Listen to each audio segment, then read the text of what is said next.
Hey guys, what's up? It's Robert Jones again, doing my second video today. I'm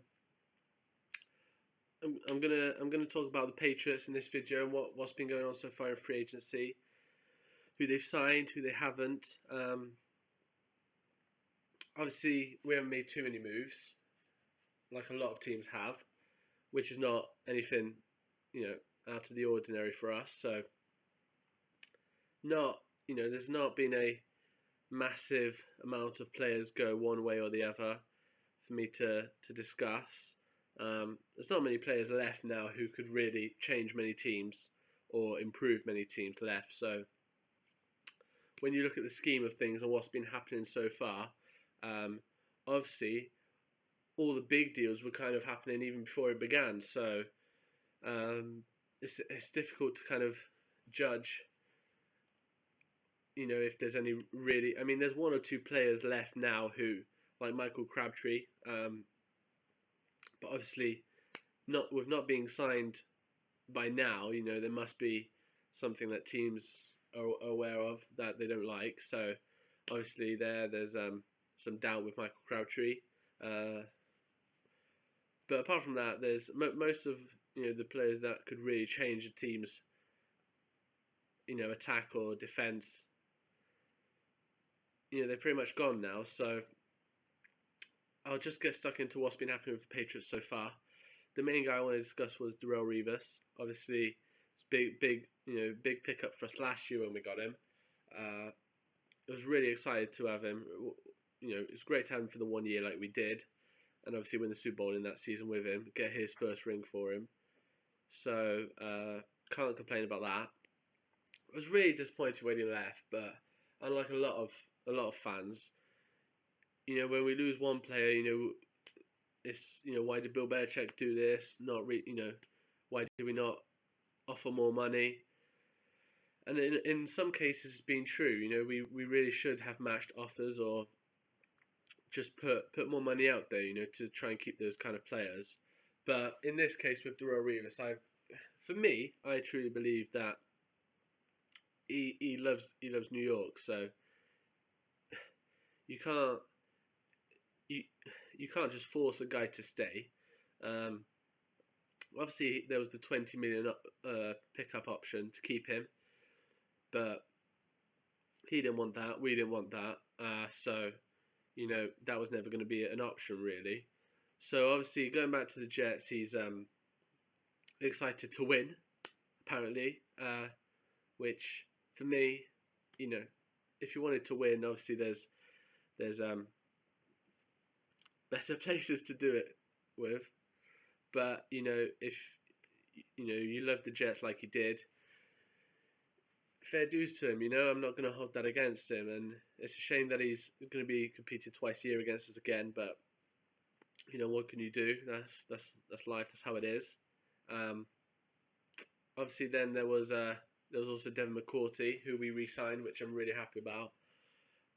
47 million and a half over 5 years, I think it is. So out of the two, I'm not saying this because we re-signed him, obviously, but he is the guy I would have kept. So because he's young, he's been in the Patriots for years now since we drafted him, and he he never wanted to leave. A bit like Darrelle Revis back in, I think it was 2012. So when a guy really wants to stay for your team, that's really encouraging sign. That's what you want, So, and it's even better when they want to go back, stay with the team they've been with, and it actually happens because you get a lot of players that say they want to stay with their team, and then the next day they've signed a contract elsewhere. So then you question whether they really did. So that was a great move. Obviously, we released Vince Wilfork, which was disappointing, but also, I wouldn't pay him $8 million a year at his age, and considering that his play did drop off, especially, I would say the first half of the season, he wasn't the Vince Wilfork of 5-6 years ago, where he would take up 2-3 offensive linemen and basically open up everything else for the defense to get good plays from. So So obviously that's disappointing, but happy that he signed a contract with the Texans. You know, paired up with JJ Watt now. That'll be pretty cool to watch. Um, but yeah, we signed Jabal Sheard, I think his name is, from the Browns. Obviously, I don't watch too many Browns games, but I did see him against the Pats in 2013, I think it was, and he was amazing. He was really good in that game. He had a lot of speed off the edge. I think he got a couple sacks in that game, so obviously that was great for him. Obviously at the time it wasn't great for me, but definitely a really good, solid pass rusher to rotate with Chandler Jones and Rob Ninkovich. Then also we signed Scott Chandler from the Bills, who I just don't understand how this works. You're not great against anyone else, but against one team you're just amazing. So that was it's good to get him finally on the team now, so he doesn't have to play against us twice a year for the Bills. I'm not gonna say anything about the Bills. I can't stand the Bills. Rex Ryan and that lot, just hate him. So that's that. There's been some really big other moves as well in free agency. But concerning the Pats, it's been a relatively quiet free agency period, which usually is the case. And I think a lot of fans every year, they have expectations of, this could be the year where we're going to sign this player, that player, but we never do. And it's not really disappointing when we don't, to be fair, anymore. So considering that, I think the draft is where we're going to try and really improve the team this year.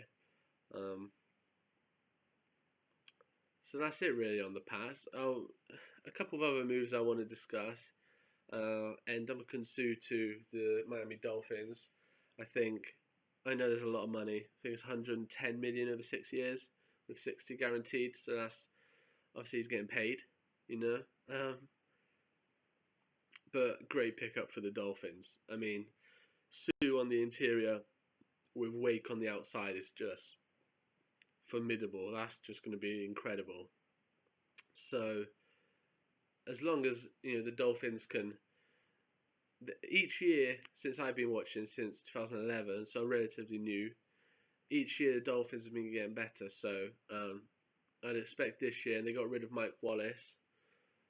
For me, that's a good move. So because I don't think he was great there. I still think he's a really good player, but I don't think he suits the passing game of the Dolphins.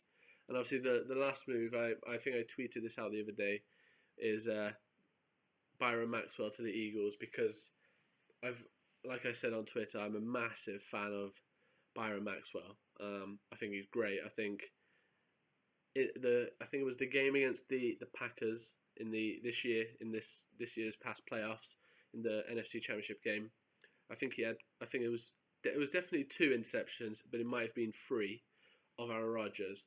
And the Packers put Jordy Nelson out on that side to go up against Maxwell, because they thought that's the chance for Jordy Nelson to exploit the defense, and Byron Maxwell was just amazing, to be fair. So when you take that into account, even Revis got beat really badly by Jordy Nelson in the Patriots game this past season, but Byron Maxwell was twice against Jordy Nelson this past season in the week 1 game of the season, and obviously in the playoffs it was just phenomenal. And obviously he doesn't get as much credit as a lot of players would in the NFL at that position, because he was on that defense.